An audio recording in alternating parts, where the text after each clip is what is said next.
Private jobs की condition हमारे भारत देश में कैसी है, हम इसे आज समझेंगे। जनरली ये बात उन माता पिता के लिए है जिनके बच्चे दूसरे शहर में रहकर जॉब करते हैं, और जो बच्चे बाहर जाके जॉब करना चाहते हैं वह लोग भी इस वीडियो को ज़रूर देखें।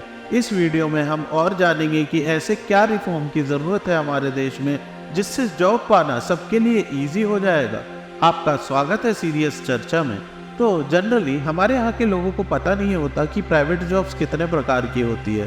प्राइवेट जॉब्स हमारे देश में 3 प्रकार की मेनली मानी जाती है, जिनमें से सबसे पहले आता है वाइट कॉलर जॉब, फिर आता है ब्लू कॉलर जॉब, और फिर इन दोनों से मिलकर जो कैटेगरी आती है उसे ग्रे कॉलर जॉब्स कहा जाता है। अब पहले हम वाइट कॉलर जॉब और उससे जुड़ी प्रॉब्लम और फायदे दोनों के बारे में समझेंगे। देखिए, प्राइवेट जॉब्स में जो हाईली स्किल्ड जॉब्स होती हैं उन्हें हम वाइट कॉलर जॉब्स कहते हैं, जैसे कि डेवलपर्स, कोडर्स, डॉक्टर्स, अकाउंटेंट्स वगैरह। ये वो प्रोफेशंस हैं जिन्हें अच्छी पेमेंट मिलती है हमारे भारत देश में। लेकिन इस तरह की जॉब सिर्फ 4% है टोटल 390 मिलियन जॉब्स में से, अप्रैल 2021 के डाटा के हिसाब से, जो कि बहुत कम है। ये वो जॉब्स हैं जो आपको स्टेबिलिटी देती है और आप अच्छी खासी इनकम भी कर सकते हैं। लेकिन इन जॉब्स में प्रेशर इतना होता है कि पर्सनल लाइफ ख़त्म सी हो जाती है और फैमिली भी धीरे धीरे छूट जाती है। इन जॉब्स के कारण जनरली मैक्सिमम लोग अच्छी पेमेंट के लिए बड़े शहरों में आ जाते हैं। यानी जिस फैमिली के लिए ये लोग पैसा कमाना चाहते हैं उन्हें छोड़कर इन्हें दूर जाना पड़ता है। इसके कारण कुछ शहरों में जहाँ पर जॉब कंसंट्रेशन बहुत हाई है वहाँ पर ज़्यादा लोग जा रहे हैं। इन शहरों में ट्रैफिक, पोल्यूशन और साथ ही साथ में पॉपुलेशन भी बहुत ज़्यादा ग्रो हो रही है। कुछ सिटीज़ हैं जैसे कि पुणे, बेंगलोर, मुंबई, दिल्ली एक्सेट्रा। अभी हाल ही में दिल्ली की एक न्यूज़ आई थी कि वहाँ का पोल्यूशन इतना ज़्यादा बढ़ गया है कि वहाँ की आम हवा सांस लेने लायक भी नहीं रह गई है। और इसका कारण है क्योंकि बाकी जगहों पर जॉब्स की अपॉर्चुनिटी इन जगहों के मुकाबले बहुत कम है, जिसके कारण इन शहरों में महंगाई भी ज़्यादा है और पोल्यूशन भी बढ़ती जा रही है। हमारे देश के हर स्टेट में कम से कम बेंगलोर जैसी आईटी कंपनियां और जॉब अपॉर्चुनिटीज़ होनी चाहिए, ताकि लोगों को कुछ ही शहरों में माइग्रेट ना होना पड़े। इससे लोग अपनी फैमिली से भी दूर नहीं होंगे और ज़्यादा दूर उनको जाना भी नहीं पड़ेगा, जिससे वर्क कल्चर सुधरेगा और हमारे देश में कुछ ही शहरों में पॉपुलेशन नहीं बढ़ेगी। पर अफसोस इस बारे में कोई सोच नहीं रहा है और लोगों को एक शहर से दूसरे शहर जाना ही पड़ रहा है, जिसके कारण उन्हें दूसरे शहर में किराए से घर लेकर रहना पड़ रहा है, जो उनके इकोनॉमी को भी इफेक्ट कर रहा है। अब अगर हम देखें तो अगर सिर्फ 4 से 10% टॉप अर्निंग जॉब्स है जिसमें अच्छा पैसा है, तो बाकी के लोगों को क्या? तो यहाँ पर आती है प्राइवेट जॉब्स की मेन सेक्टर, जिसे ब्लू कॉलर जॉब कहते हैं। मैंने इसे मेन सेक्टर इसलिए कहा है कि मैक्सिमम पॉपुलेशन इसी के अंदर आती है जो जॉब करती है।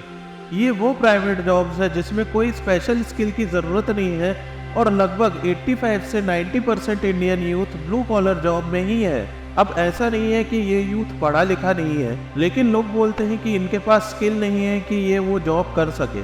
मैं आपसे पूछता हूँ कि अगर 100% लोगों को अगर ये स्किल मिल भी गई तो क्या हमारे देश में इतनी जॉब जनरेट होंगी कि इन सबको जॉब मिल सके?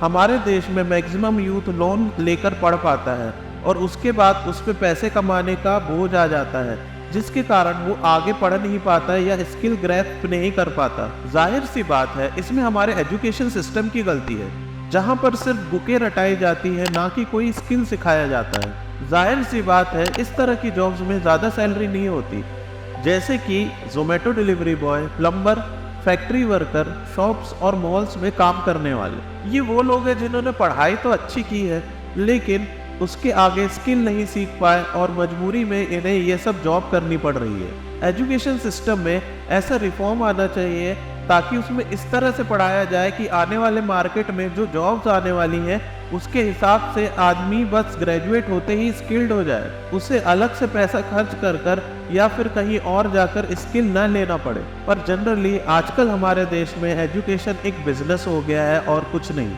हमें चाहिए कि हमारे देश में वाइट कॉलर जॉब ज़्यादा से ज़्यादा हो और लोग स्किल्ड हो और जॉब्स को करने के लिए उन्हें ज़्यादा दूर ना जाना पड़े। आजकल अच्छी जॉब पाने के लिए यूथ फॉरेन के लिए भी अट्रैक्ट होता है और जनरली हमारे देश को छोड़कर बाहर जाना पसंद कर रहा है। जो कि एक अच्छी बात नहीं है और इस फिनोमेना को हम ब्रेन ड्रेन कहते हैं। हमारे देश में इतनी ज़्यादा जॉब जनरेट ही नहीं हो रही हैं क्योंकि मैन्युफैक्चरिंग इंडस्ट्री इंडिया की बढ़ ही नहीं रही है। हमारे देश में ज़्यादा तौर पर टेक्नोलॉजिकल मैन्युफैक्चरिंग की ज़रूरत है, रिसर्च और डेवलपमेंट की भी ज़रूरत है, वरना हम कभी डेवलप कंट्री नहीं बन पाएंगे। अभी हाल ही में इन्फोसिस कंपनी के नारायण मूर्ति जी ने 70 घंटे काम करने को कहा, वो भी एक हफ्ते में। लेकिन उन्होंने ये नहीं बताया कि हम इस साल कोई रिक्रूटमेंट नहीं करेंगे। यानी आप कुछ सिलेक्टेड लोगों से ही इतना काम कराना चाह रहे हैं कि उनकी प्राइवेट लाइफ बिल्कुल ख़त्म हो जाए, लेकिन आप ये नहीं बताएंगे कि हम बाकी यूथ को नौकरी दे ही नहीं रहे हैं। और अगर यूथ ज़्यादा होगा तो आपको सैलरी भी ज़्यादा देनी पड़ेगी। इससे अच्छा कम लोगों से ज़्यादा काम कराकर आप ज़्यादा प्रॉफिट कमाना चाह रहे हैं। इसमें से मैक्सिमम जॉब ऐसी है जिसमें कोई बहुत ही स्पेशल स्किल्स की ज़रूरत नहीं है और ना ही ये कंपनियां बहुत ज़्यादा पैकेज देती है हमारे देश के वर्किंग यूथ को। अगर नारायण मूर्ति जी ये कहते कि हमारे देश के ज़्यादा से ज़्यादा यूथ को अगर हम जॉब दे पाए और वर्क कल्चर सुधार पाए तो हमारा देश बहुत आगे बढ़ सकता है, लेकिन इन सब प्रॉब्लम को वो देख ही नहीं रहे हैं। उन्हें तो मतलब है सिर्फ अपने कंपनी के प्रॉफिट से। और आपको दुख होगा जानकर कि बाकी की भी कई कंपनियां इस बात को सपोर्ट कर रही है हमारे देश में जो 70 घंटे वर्क आवर कल्चर लाना चाह रही है। हमारे देश में ज़्यादा से ज़्यादा युवा वर्कफोर्स बेरोजगार बैठी है और मजबूरी में आकर उन्हें ब्लू कॉलर जॉब करना पड़ रहा है। हमें अगर विश्व गुरु बनना है तो जल्दी से जल्दी स्किल इंडस्ट्री को और बेहतर बनाने की ज़रूरत होगी। यूथ को प्रॉपर अपॉर्चुनिटीज़ देनी होगी जिनसे वो हमारे देश को आगे लेके जा सके और हमारा भारत तरक्की कर सके। लेकिन क्या ये सब हमारे देश में हो पाएगा? आपको क्या लगता है? आपको मेरी राय कैसी लगी और प्राइवेट जॉब्स के बारे में आप क्या कहना चाहते हैं कमेंट बॉक्स में ज़रूर बताएं।